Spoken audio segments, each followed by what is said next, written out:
Hello friends, good morning. आप सभी को मेरा इस यूट्यूब चैनल स्टडी ऐप में मैं स्वागत करता हूं। इससे पहले का वीडियो में हम लोगों ने 1 से लेकर 10 तक के क्वेश्चंस का सलूशन कर लिया था और आज हम लोग करेंगे 11 से। ठीक है, तो आइए 11 से हम लोग स्टार्ट करते हैं, जिसमें 11 नंबर क्वेश्चन यहाँ पे कहता है, ये यूजीसी नेट पेपर 2 का है, ज्योग्राफी। ठीक है, तो चलिए स्टार्ट करते हैं। निम्नलिखित में से कौन सा नगरीय केंद्रों के पदानुक्रम करने का आधार है? 4 ऑप्शन दिया गया है, जनसंख्या, आकार, क्षेत्रफल, प्रकार्य, वृद्धि दर। 11 का आप आंसर करें। तो इसका राइट आंसर है फर्स्ट, जनसंख्या आकार। क्वेश्चन क्या कर रहा था कि निम्नलिखित में से कौन सा नगरीय केंद्रों के पदानुक्रम करने का आधार है? तो जनसंख्या आकार है। ठीक है, इसका राइट आंसर हो गया फर्स्ट। तो आइए इसे और डिटेल में जानते हैं इसके बारे में। सर्वप्रथम वाल्थर क्रिस्टोलर महोदय ने नगरीय केंद्रों के पदानुक्रम से संबंधित केंद्रीय स्तर सिद्धांत प्रस्तुत किया। नगरीय केंद्रों को प्रथम, द्वितीय, तृतीय, चतुर्थ, पंचम तथा षष्ठ पदानुक्रम में रखा गया है, जो क्रमशः 1 लाख से अधिक, 50,000 से 1,20,000 से 50,000, 10,000 से 20,000, 5,000 से 10,000 तथा 5,000 से कम जनसंख्या वाले होते हैं। प्रकाश का संबंध नगरीय तथा ग्रामीण क्षेत्रों के निर्धारण से है। क्षेत्र तथा वृद्धि दर का नगरीय केंद्रों के पदानुक्रम से कोई संबंध नहीं है। चलिए नेक्स्ट प्रश्न की ओर चलते हैं। आप लोग समझ गए होंगे।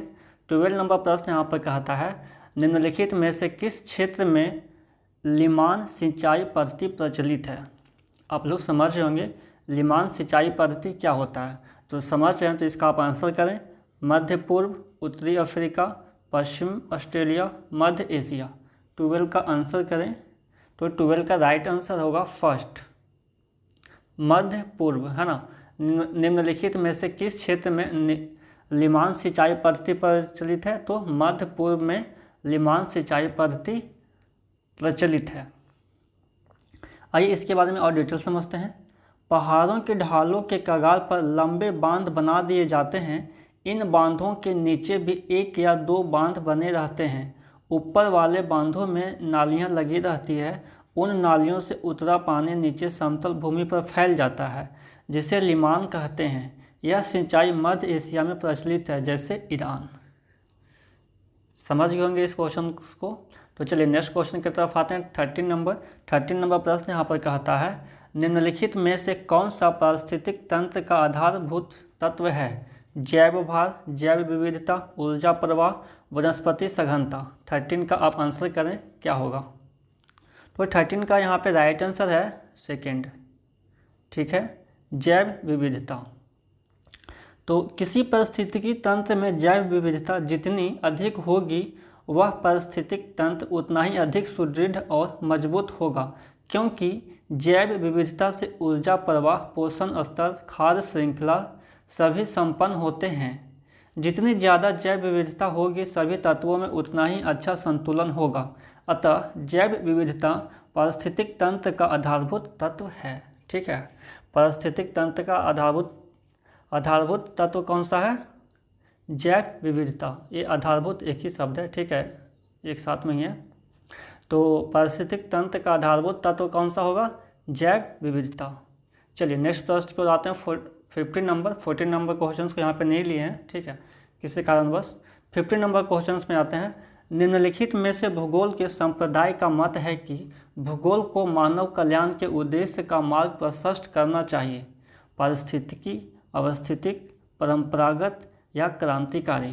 15 का आप लोग आंसर करें। तो 15 का राइट आंसर होगा यहाँ पर 4, क्रांतिकारी। ठीक है, यानी निम्नलिखित में से भूगोल के संप्रदाय का मत है कि भूगोल को मानव कल्याण के उद्देश्य का मार्ग प्रशस्त करना चाहिए। तो किसका भूगोल के संप्रदाय का मत है? तो क्रांतिकारी का। ठीक है, क्रांतिकारी भूगोल का विकास 1970 में हुआ था, 1970 में हुआ था क्रांतिकारी भूगोल का विकास। यह मानवतावादी एवं कल्याणकारी भूगोल से इस अर्थ में भिन्न है कि जहाँ ये दोनों दृष्टिकोण तात्कालिक आर्थिक एवं सामाजिक तंत्र को मानते हैं एवं उसके अंतर्गत ही परिवर्तन चाहते हैं, वहीं क्रांतिकारी भूगोल क्रांतिकारी सिद्धांत एवं क्रांतिकारी क्रियाकलाप में विश्वास करता है। चलिए नेक्स्ट प्रश्न की ओर आते हैं। 16 नंबर प्रश्न यहाँ पर कहता है, भारत का लगभग 2/3 कोयला निम्न में से किस क्षेत्र से प्राप्त किया जाता है?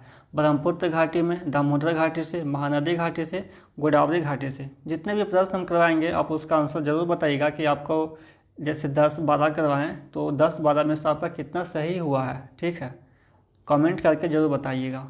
तो 16 का राइट आंसर यहाँ पर होगा सेकेंड, दामोदर घाटी से सबसे अधिक कोयला प्राप्त किया जाता है, ठीक है।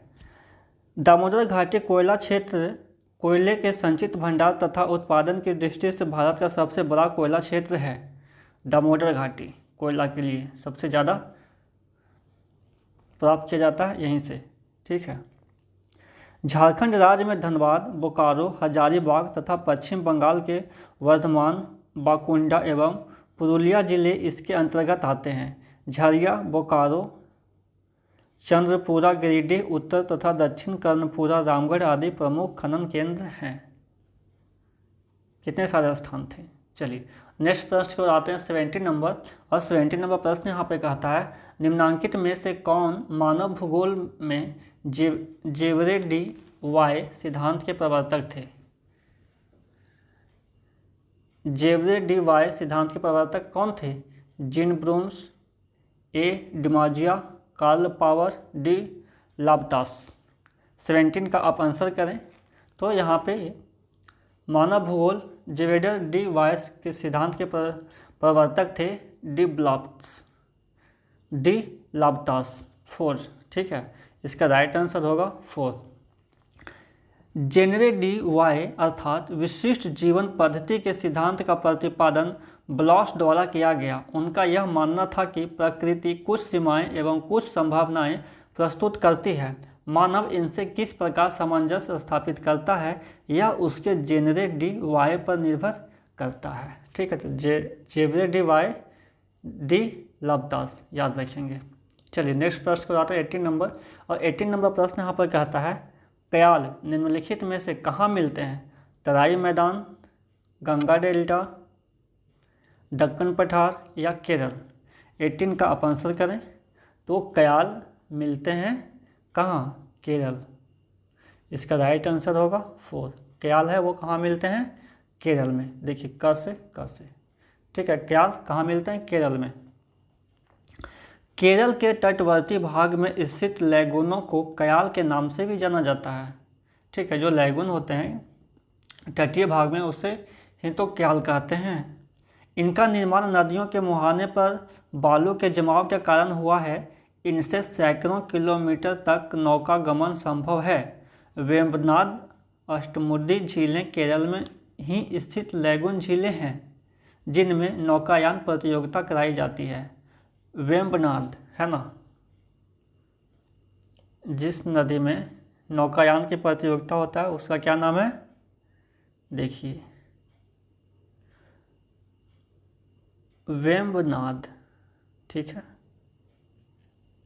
इसी झील में नौकायान की प्रतियोगिता केरल में होती है। चलिए नेक्स्ट प्रश्न को आते हैं 19 नंबर। और 19 नंबर प्रश्न यहाँ पर कहता है, निम्नलिखित में से कौन भारत के आर्थिक तंत्र को सर्वाधिक प्रभावित करता है? मानसूनी वर्षा, भू संरचना, कृषि उत्पादकता, यातायात सघनता। तो 19 का आंसर करें। निम्नलिखित में से कौन भारत के आर्थिक तंत्र को सर्वाधिक प्रभावित करता है? तो वो है मानसूनी वर्षा, फर्स्ट राइट आंसर है, ठीक है।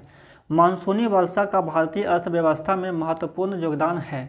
मानसूनी वर्षा के अभाव में न केवल कृषि नष्ट हो जाती है बल्कि कृषि पर आधारित उद्योग धंधों को भी संकट का सामना करना पड़ता है। वास्तव में मानसून वह धुरी है जिस पर भारत का समस्त जीवन चक्र एवं राष्ट्रीय वार्षिक बजट घूमता है। नेक्स्ट प्रश्न को जाते हैं 20 नंबर। और 20 नंबर प्रश्न यहाँ पर कहता है, भारत के निम्नलिखित राज्यों में से किसमें संयोजन प्रदेश सर्वाधिक है? पंजाब, उत्तर प्रदेश, तमिलनाडु, हरियाणा। 20 का राइट आंसर करें। तो इसका राइट आंसर है 3, तमिलनाडु, ठीक है। यानी फसल संयोजन का अध्ययन कृषि भूगोल का एक महत्वपूर्ण पक्ष है। फसलें सामान्यतः संयोजन में उगाई जाती है तथा विरल रूप में कोई फसल पूर्णतः पृथक रूप से उगाई जाती है। तमिलनाडु में उच्चावच जलवायु एवं मृदा की दृष्टि से काफ़ी विविधता पाई जाती है, अतः यहाँ अनेक प्रकार की फसल उगाई जाती है। फलस्वरूप इस राज्य में शस्य संयोजन प्रदेश सबसे अधिक है। नेक्स्ट प्रश्न की ओर आते हैं। नहीं, ये 20 नंबर तक ही था, 10 प्रश्न को हमने लिया था। ठीक है, तो आशा करता हूँ आप लोगों को ये सेशन अच्छा लगा होगा। तो आप 10 प्रश्न में बताएं, 9 ही हुआ होगा, एक मैंने नहीं लिया बीच में 40 नंबर। ठीक है, तो बताइए 9 या 10 में से कितने आपके आंसर आए हैं, कितने आपके सही हुए हैं। ठीक है, तो चलिए फिर नेक्स्ट वीडियो में मिलते हैं हम। आप सभी लोगों का धन्यवाद। जो हमारे चैनल पे नए हैं तो कृपया कर चैनल को सब्सक्राइब कर लें, बेल आइकन को प्रेस कर लें, और ये वीडियो अच्छा लगा हो तो वीडियो को लाइक करके जाएँ। ठीक है।